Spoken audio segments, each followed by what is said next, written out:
পনিরের এই রেসিপিটা খেলে আর কোনো পনিরের রেসিপি ভালো লাগবে না, এটা আমি বলতে পারি। এই রেসিপিটা একবার খেলে কিন্তু বারবার খেতে মন চাইবে, এতটাই টেস্টি হয়। নমস্কার বন্ধুরা, মায়ের রান্না অ্যান্ড ব্লগ চ্যানেলে আপনাদের সকলকে জানাই অনেক স্বাগত। আজ আমি হাজির হয়ে গেছি দারুণ স্বাদের একটি পনিরের রেসিপি নিয়ে, তাও আবার সম্পূর্ণ নিরামিষ পদ্ধতিতে।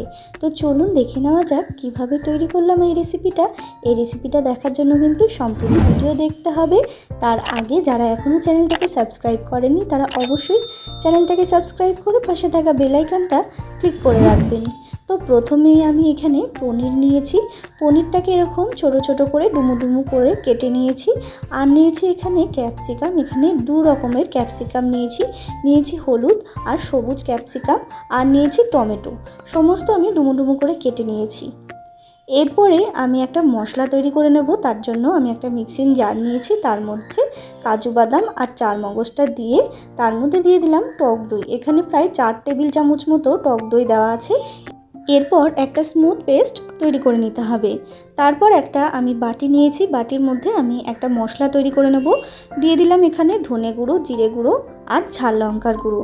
ব্যাস, এরপরে কিন্তু মিক্স করে নেব একটু জল দিয়ে। এটা কিন্তু একেবারে বাটা মশলার স্বাদই দেবে, আর এই রেসিপিটাতে কিন্তু কোনো রকম হলুদের ব্যবহার হবে না। তারপর সরাসরি গ্যাসে একটা কড়াই বসিয়ে কড়াইটা একটু গরম করে তার মধ্যে দিয়ে দিলাম আমি রিফাইন্ড অয়েল, মানে সাদা তেল। আমি কিন্তু এই রেসিপিটা রিফাইন্ড অয়েল দিয়ে করছি, আপনারাও কিন্তু রিফাইন্ড অয়েল দিয়েই করবেন। তারপর তেলটা গরম হয়ে গেলে আমি একে একে পনিরগুলো কিন্তু ভেজে নেব। পনিরগুলো হালকা করে ভেজে নিলেই কিন্তু যথেষ্ট। পনির খুব বেশি ভাজবেন না, খুব বেশি পনির ভাজলে কিন্তু একেবারে শক্ত হয়ে যায়, সেটা কিন্তু খেতে একদমই ভালো লাগে না। তো দেখুন পনিরটা কিন্তু ভাজা হয়ে গেছে। যেহেতু পনিরটা অনেকটা পরিমাণে নরম, তার জন্য একটুখানি নিচে লেগে গেছিলো, সেটা কোনো ব্যাপার না। দেখে বুঝতেই পাচ্ছেন পনিরগুলো কিন্তু আমি হালকা করে ভেজে নিয়েছি। তারপরে ওই তেলের মধ্যেই আমি দিয়ে দিলাম ক্যাপসিকামগুলো কিন্তু অবশ্যই ভেজে নিতে হবে আগে। আর ক্যাপসিকাম ভাজার সময় কিন্তু অবশ্যই একটুখানি লবণ দিয়ে নেবেন, তাহলে কিন্তু ক্যাপসিকামগুলো বেশ ভালো মতো ভাজাও হয়ে যাবে আর খুব সহজেই নরম হয়ে যাবে। তো দেখুন বন্ধুরা, ক্যাপসিকামগুলো কিন্তু ভেজে নিয়েছি, দেখে বুঝতেই পাচ্ছেন ক্যাপসিকামগুলো অনেকটা পরিমাণে ভাজা হয়ে গেছে। এরপরে আমি তুলে রাখছি ক্যাপসিকামগুলো।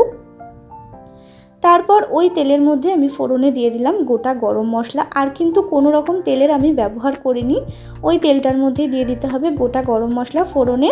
আর দিয়ে দিলাম এখানে গোটা শুকনো লঙ্কা।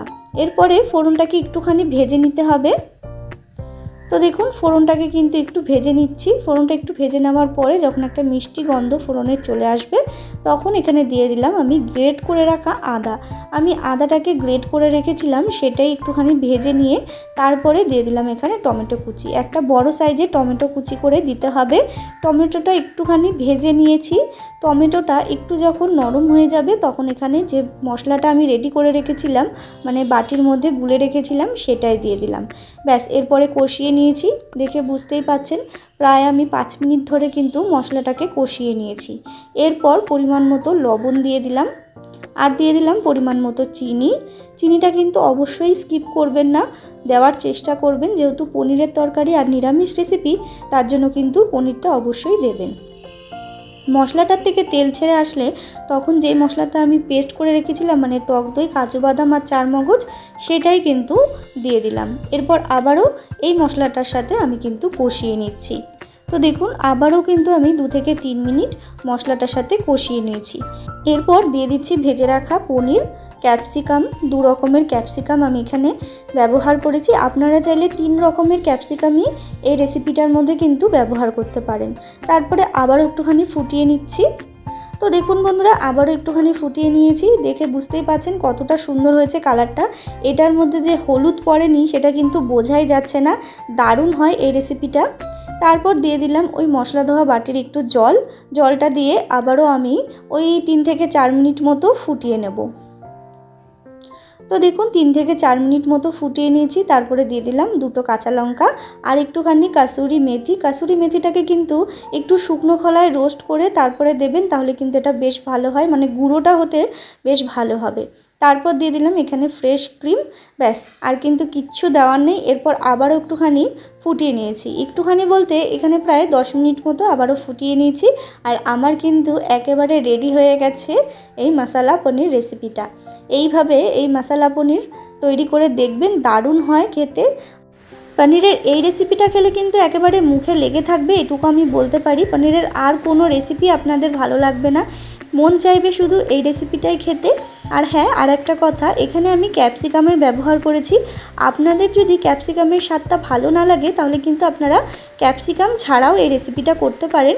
সেম যেরমভাবে করা হয়েছে সেরমভাবেই করবেন, কিন্তু ক্যাপসিকাম দিলে কিন্তু এর টেস্টটা অন্যরকম হয়। আপনারা অবশ্যই রুটি, পরোটা, ফ্রাইড রাইস কিংবা পোলাও সবের সাথে এটা ট্রাই করে দেখবেন, অসাধারণ টেস্ট হয়। তো বন্ধুরা, আমার এই রেসিপিটা কেমন লাগলো অবশ্যই কমেন্টে জানাতে ভুলবেন না। ভালো লাগলে অবশ্যই একটা লাইক করবেন, শেয়ার করবেন। আর যারা এখনও চ্যানেলটাকে সাবস্ক্রাইব করেননি তারা অবশ্যই চ্যানেলটাকে সাবস্ক্রাইব করে আমার পাশে থাকবেন নিত্য নতুন ভিডিও দেখার জন্য। আবারও হাজির হয়ে যাব নতুন কোনো রেসিপির সাথে। ততক্ষণের জন্য ভালো থাকবেন, ধন্যবাদ।